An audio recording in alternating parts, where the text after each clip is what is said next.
Première question, c'est est-ce qu'il vous arrive d'être découragé dans votre vie chrétienne? Peut-être que parfois vous vous levez et vous vous demandez si suivre Jésus vaut le coup, parce que votre expérience de vie à la suite du Christ est parfois compliquée. On est au clair en théorie sur ce qu'on nous a enseigné, il nous faut suivre Jésus-Christ. Mais dans les faits, c'est parfois compliqué. Tant de choses pouvant nous tirailler dans diverses directions, quitte à perdre un peu de vue la centralité de Jésus-Christ. Soyons donc honnêtes, suivre Jésus n'est pas toujours facile. Et lorsqu'on a parfois moins de zèle pour Dieu, on est parfois tenté de regarder ailleurs pour trouver du réconfort. Et si c'est votre cas aujourd'hui, le texte qu'on va lire peut avoir un effet réconfortant et fortifiant pour votre foi. Et si vous n'êtes pas chrétien aujourd'hui, cela vous concerne aussi. Dans notre texte, l'apôtre Jean, il veut nous montrer qu'il vaut le coup de suivre Jésus-Christ seul, puisqu'il est l'agneau de Dieu qui ôte le péché du monde. Il veut rendre clair que puisque Jésus est celui qui nous délivre de nos péchés, il vaut le coup de le suivre. Le texte qu'on va lire, c'est la suite d'un texte qu'on a déjà lu il y a 3 ou 4 semaines, voire un peu plus. Donc la suite de Jean. Donc ce sera Jean 1, des versets 19 à 51. Et j'espère que ça pourra vraiment alimenter un zèle nouveau pour notre Seigneur. Je vous propose de le lire, Jean 1, 19 à 51. Je ne sais pas si ça s'affiche. Je ne sais pas, si vous avez vos Bibles.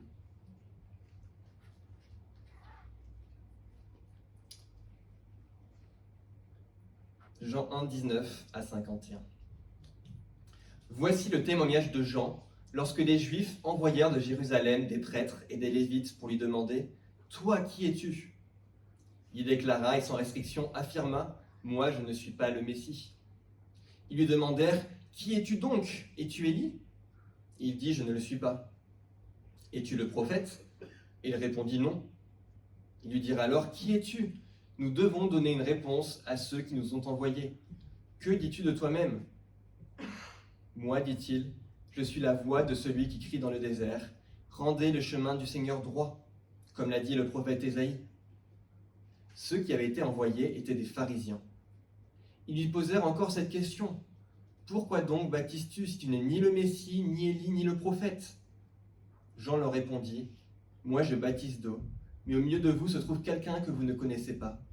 Il vient après moi, mais il m'a précédé, et je ne suis pas digne de détacher la courroie de ses sandales. Cela se passait à Béthanie, de l'autre côté du Jourdain, où Jean baptisait. Le lendemain, il vit Jésus s'approcher de lui, et dit « Voici l'agneau de Dieu qui enlève le péché du monde. » C'est celui à propos duquel j'ai dit « Après moi vient un homme qui m'a précédé, car il existait avant moi. » Pour ma part, je ne le connaissais pas, mais c'est afin de le faire connaître à Israël que je suis venu baptiser d'eau. Jean rendit aussi ce témoignage. J'ai vu l'Esprit descendre du ciel comme une colombe et s'arrêter sur lui. Je ne le connaissais pas, mais celui qui m'a envoyé baptiser d'eau m'a dit, « Celui sur qui tu verras l'Esprit descendre et s'arrêter, c'est lui qui baptise du Saint-Esprit. » Et moi j'ai vu et j'atteste qu'il est le Fils de Dieu. Le lendemain, Jean était encore là avec 2 de ses disciples. Il vit Jésus passer et dit « Voici l'agneau de Dieu !» Les 2 disciples l'entendirent prononcer ces paroles et suivirent Jésus. Jésus se retourna et, voyant qu'ils le suivaient, il leur dit « Que cherchez-vous » Ils lui répondirent « Rabbi », ce qui signifie maître, où habites-tu? Venez, leur dit-il, et voyez. Ils y allèrent donc, virent où il habitait et restèrent avec lui ce jour-là. C'était environ 4 heures de l'après-midi. André, le frère de Simon-Pierre, était l'un des 2 qui avait entendu les paroles de Jean et qui avait suivi Jésus. Il rencontra d'abord son frère Simon et lui dit « Nous avons trouvé le Messie », ce qui correspond à Christ. Il le conduisit vers Jésus. Jésus le regarda et dit « Tu es Simon, fils de Jonas, tu seras appelé Céphas, ce qui signifie Pierre. » Le lendemain, Jésus décida de se rendre en Galilée. Il rencontra Philippe et lui dit « Suis-moi ». Philippe était de Bethsaïda, la ville d'André et de Pierre. Philippe rencontra Nathanaël et lui dit « Nous avons trouvé celui que Moïse a décrit dans la loi et dont les prophètes ont parlé, Jésus de Nazareth, fils de Joseph. » Nathanaël lui dit « Peut-il sortir quelque chose de bon de Nazareth ?» Philippe lui répondit « Viens et vois. » Jésus vit Nathanaël s'approcher de lui et dit de lui « Voici vraiment un Israélite en qui il n'y a pas de ruse. » D'où me connais-tu lui dit Nathanaël. Jésus lui répondit, avant que Philippe t'appelle, quand tu étais sous le figuier, je t'ai vu. Nathanaël répondit, Maître, tu es le Fils de Dieu, tu es le roi d'Israël. Jésus lui répondit, parce que je t'ai dit que je t'ai vu sous le figuier, tu crois. Tu verras de plus grandes choses que celles-ci. Il ajouta, en vérité, je vous le dis, vous verrez désormais le ciel ouvert et les anges de Dieu monter et descendre au-dessus du Fils de l'homme. À la fin de la lecture, je vous propose de prier. Dieu notre Père, merci pour la Bible que tu as inspirée. Merci pour les évangiles qui nous parlent de Jésus-Christ. On prie qu'aujourd'hui, on puisse encore voir qui est Jésus, comprendre mieux qui il est, et qu'on puisse en tirer des applications pour nos vies. On te prie que ça puisse avoir un impact sur notre façon de vivre. Dans le nom de Jésus, Amen. Je propose qu'on voit notre premier point, qui nous parle de Jésus qui est au centre de l'histoire. Et je vous propose qu'on regarde d'abord les versets 19 à 29. Jean, il va nous montrer qu'il y a quelque chose de très important qui est en train de se passer au moment où se déroule le récit. Regardez avec moi le début du passage. Au verset 19, on peut voir que les autorités juives sont intriguées par le ministère de Jean-Baptiste. À tel point qu'ils vont envoyer quelques émissaires depuis Jérusalem pour le questionner sur qui est sa personne. Bon, Jérusalem, c'était pas très loin, mais le fait qu'il se déplace est quand même significatif. Et ils vont lui poser deux questions. Une question sur son identité, qui es-tu, au verset 19, et une question sur ses motivations. Pourquoi agis-tu comme tu le fais, au verset 25. Les interlocuteurs, ils sont assez directs, ils posent des questions précises, parce qu'ils veulent être au clair sur qui est Jean-Baptiste. Ils sont intrigués sur toute l'effervescence qu'il y a autour de son ministère. Mais les réponses que va donner Jean-Baptiste, elles sont vraiment surprenantes. Sur la question du qui, comme sur la question du pourquoi, il ne va pas donner de réponse précise, il va botter en touche. Au verset 21, alors qu'on lui demande qui il va répondre qu'il n'est pas le Messie. Vous remarquerez qu'il répond à une question fermée, je ne suis pas le Messie, alors qu'on lui pose une question ouverte, qui es-tu ? Ce n'est pas forcément une réponse très intuitive pour nous, notamment aujourd'hui. Au verset 21, il va continuer, on va lui demander s'il est Élie ou le prophète. Il va aussi répondre par la négative, qu'il ne l'est pas. Maintenant, essayons de comprendre un peu ce qui se passe. On était à un moment de l'histoire, dans un temps d'effervescence en Israël, dans un temps où on attendait un Messie. On attendait un Messie qui devait délivrer le peuple de la coupe des Romains. Et cela permet de mieux comprendre la réponse de Jean-Baptiste à la question des pharisiens. La venue de Jean-Baptiste qui survient après près de 500 ans de silence de la part des prophètes, est donc un événement qui est significatif, qui intrigue. Dans l'Ancien Testament, en Malachie 3, versets 23 et 24, le prophète annonçait qu'un nouvel Élie devrait venir avant le jour de jugement de l'Éternel pour faire revenir le cœur des pères vers leurs fils et celui des fils vers leurs pères. La question des pharisiens « Es-tu Élie et es-tu le Messie ?» montre donc qu'ils prennent conscience de l'importance significative du ministère de Jean-Baptiste pour le cours de l'histoire. Maintenant, il faut noter quelque chose de très important. Ce qu'on peut voir, c'est que Jean, lui, va pointer ailleurs que vers son propre ministère. Il va pointer vers une autre personne. Il ne cherche pas à se mettre en avant, mais il veut préparer ses auditeurs à recevoir celui dont il se fait le porte-parole. Alors qu'on le questionne sur son identité, il répond être seulement la voix de celui qui crie dans le désert, au verset 23. Et alors qu'on le questionne sur la raison d'être de son ministère, il ne répond pas au pourquoi, mais pointe à nouveau vers le qui. Vous pouvez voir ça au verset 26. On peut lire « Je baptise d'eau, mais au milieu de vous se trouve quelqu'un que vous ne connaissez pas. Il vient après moi, mais il m'a précédé, et je ne suis pas digne de détacher la courroie de ses sandales. » Que fait donc Jean ? Il ne donne pas vraiment de réponse précise à la question de ses interlocuteurs, mais il pointe vers Jésus. Il se décentre de lui-même, car le personnage central du récit est Jésus. Jean est juste un témoin, un porte-parole, une voix qui l'annonce. Et on peut voir dans le texte pourquoi Jésus est le personnage principal. On peut voir que Jean y baptise d'eau, alors que Jésus y baptise du Saint-Esprit. Jésus il est venu un instant T dans l'histoire. Jean, est venu un instant T dans l'histoire, alors que Jésus l'a précédé, dit le texte, car il est préexistant. Jean est un homme comme nous, alors que Jésus est infiniment grand en dignité, à tel point que Jean n'est pas digne de détacher la courroie de ses sandales. Le récit nous montre qu'il n'y a pas de match possible entre ces deux personnes, tant Jésus est supérieur en importance à Jean. Et les regards de tous devraient donc être tournés vers Jésus seul et non vers Jean. Quelque chose de significatif est en train de se passer dans l'histoire, mais cela ne concerne pas directement Jean, mais celui qui est chargé d'annoncer Jésus. On va peut-être prendre une illustration pour que ce soit un peu plus clair. Imaginez que je sois employé par le chanteur Ed Sheeran pour annoncer en grande pompe qu'il vient faire un concert à Lyon. Les questions qu'on devrait me poser, ce seraient les suivantes. Quand vient-il? Pourquoi vient-il? Dans quelle salle va-t-il venir? Mais imaginez qu'à la place, toutes les personnes intéressées viennent me questionner sur moi, sur qui je suis. Je leur dirais, c'est absurde, je ne suis qu'un simple salarié de ce chanteur. Ce qui est important, ce n'est pas de savoir qui je suis, mon salaire, d'où je viens, ce que j'aime manger, mais plutôt quand Ed Sheeran compte venir à Lyon. C'est mon patron qui est quelqu'un de significatif.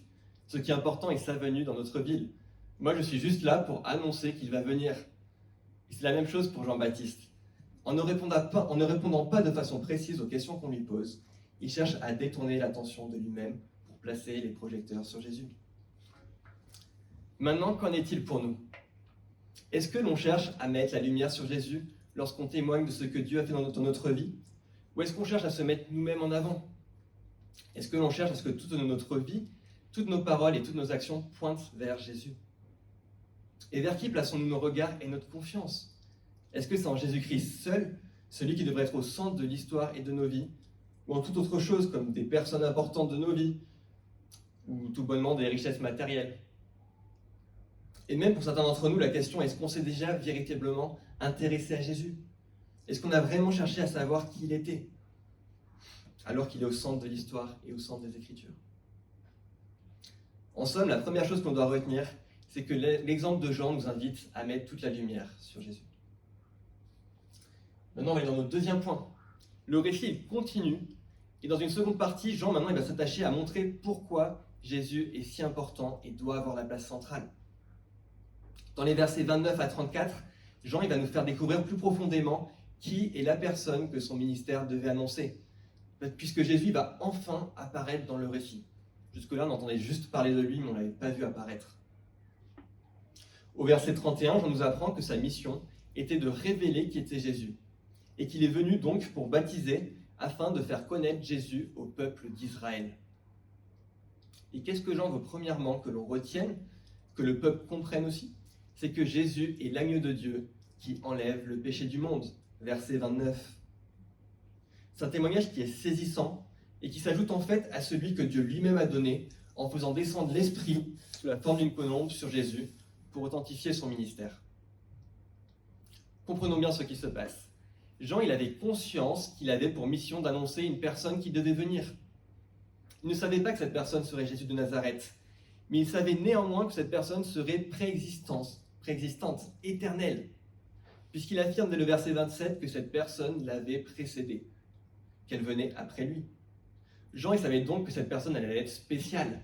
Il était au courant. La mission de Jean était donc de faire connaître, de révéler celui qui allait être le Messie. Et l'élément qui allait permettre de révéler cette personne était la venue du Saint-Esprit sous la forme d'une colombe, comme Dieu l'avait déclaré.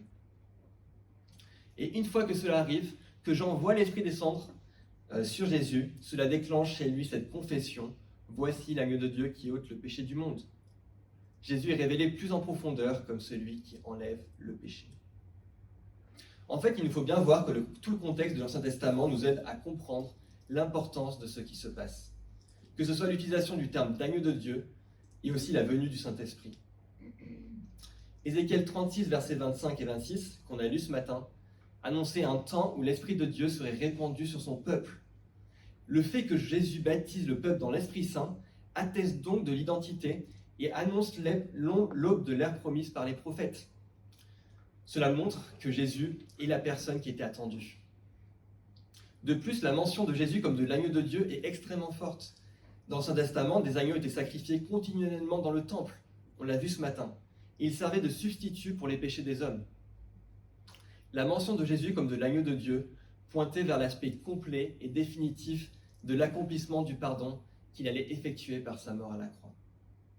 Que Jean-Baptiste ait eu ou non une compréhension claire de ce qu'impliquait toute la portée de ce qu'il allait prononcer, on ne sait pas. Mais toujours est-il que la mention explicite de Jésus comme de l'agneau de Dieu est quelque chose de significatif. Tous nos regards devraient donc être fixés sur Jésus, car il est celui qui enlève le péché du monde.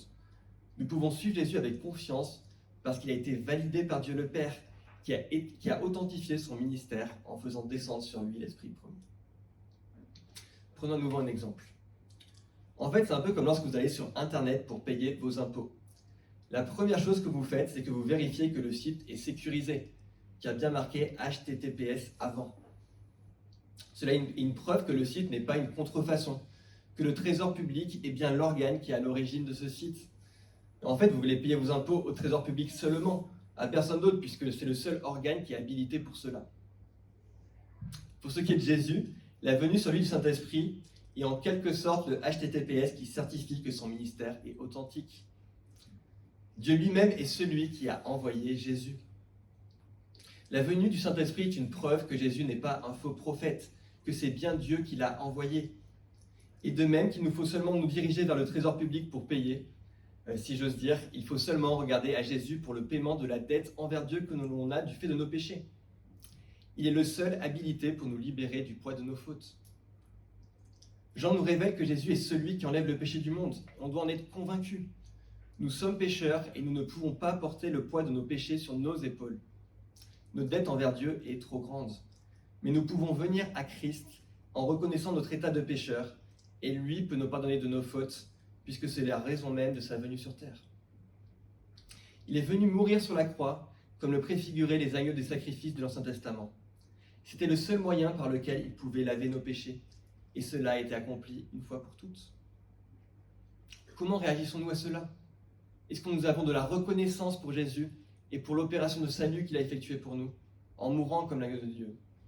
Est-ce qu'on a accepté que Jésus est le seul qui pouvait nous sauver de nos péchés? C'est une question primordiale. Si tu n'as pas encore réfléchi, c'est peut-être l'heure de le faire maintenant. Maintenant, on peut aller dans le troisième point. Jésus nous appelle à le suivre. Jusqu'ici, on a vu que tout le ministère de Jean-Baptiste y pointait vers Jésus seul, car celui-ci est l'agneau de Dieu qui ôte le péché du monde. Maintenant, une fois qu'on a pris conscience de cela, comment devons-nous réagir? La dernière section du chapitre, elle nous montre qu'il y a une seule chose à faire, suivre Jésus et témoigner de qui il est. Regardez avec moi au verset 35 à 49 dans le texte. Au verset 37, 2 disciples qui suivaient Jean-Baptiste vont se décider à suivre Jésus après que Jean leur ait clairement indiqué que Jésus est l'agneau de Dieu. Et c'est parce qu'il est l'agneau de Dieu que ce Jésus est absolument digne d'intérêt. Et c'est cela qui va mettre les disciples en mouvement. Parmi les 2 premiers disciples appelés par Jésus, il y avait André, le frère de Simon. Et André va ensuite témoigner de qui est Jésus à son frère Simon au verset 41. Ensuite, Jésus va appeler Philippe à le suivre au verset 43. Et Philippe va ensuite témoigner de qui est Jésus à Nathanaël au verset 45. Vous pouvez donc voir qu'il y a une chaîne de témoins, des personnes qui ont été appelées par le Christ, elles l'ont suivi et ensuite elles témoignent de qui il est à d'autres qui sont ensuite devenus des disciples à leur tour. En fait, on assiste là au premier pas de l'Église chrétienne telle qu'on la connaît aujourd'hui. Jésus appelle 2 hommes simples, des pêcheurs de poissons, pour être les premiers disciples à le suivre. Jésus n'appelle pas simplement les grands de ce monde à le suivre, mais des gens sans importance, ici de simples pêcheurs. Et alors que ces 2 hommes sont appelés par le Christ à le suivre, ils se sont levés et ont décidé de se mettre en mouvement pour demeurer avec lui, malgré le coût que ça pouvait avoir. Donc, l'évangéliste, l'auteur de ce récit, nous rapporte que c'était la 10e heure du jour. Dans le texte, on a 16e heure, ça dépend un peu de comment on compte les heures. Lorsque Jésus les a priés de rester avec lui, mais cela veut donc dire que la nuit approchait doucement. Il ne restait plus beaucoup d'heures avant le coucher du soleil. Mais l'appel du Christ était plus fort que leur situation personnelle, que leur petit confort. Ils préféraient de loin être avec le Seigneur que de savoir où ils allaient dormir.